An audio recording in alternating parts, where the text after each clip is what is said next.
I think that trade is facilitating the movement of not only of goods, but obviously of information and also of people.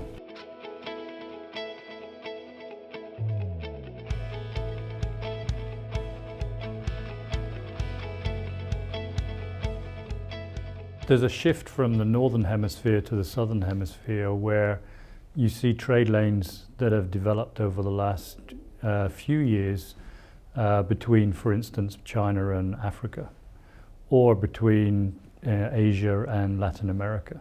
These trade lanes are smaller than, say, the Asia to the US or Europe to the US today, but the trade lanes from Asia to Africa or Asia to Latin America are growing much faster, driven obviously by high growth in these countries, or higher growth than the average in these countries, and the demand of those populations for new goods and services.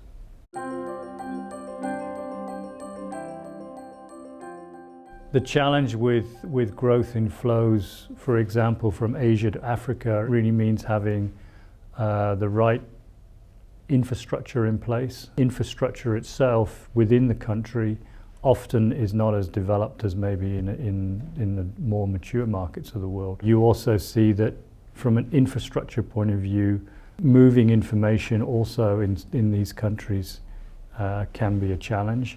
And then getting goods and trade across borders.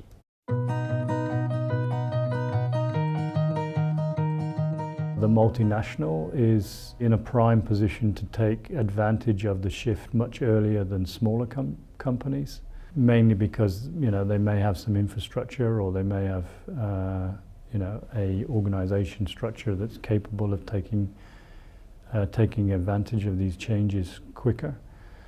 But I also think that the internet is helping smaller companies to be able to operate globally and to be able to open up new markets, and that in itself is creating trade flows. Then what I also see is that companies in the developing world itself are more adventurous. The world is a smaller place today than it was 10 years ago.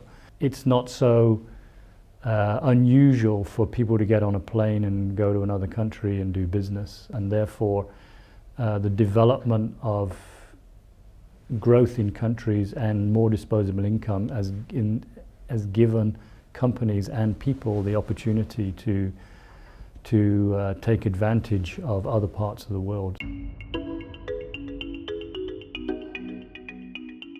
For every shipment that moves from country A to country B, you also have to move information.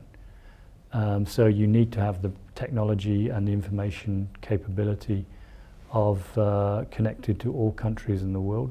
But also that information creates big opportunities for big data, and to really start to understand the customer better, and to understand the buying nature of customers from different parts of the world and compare them across markets.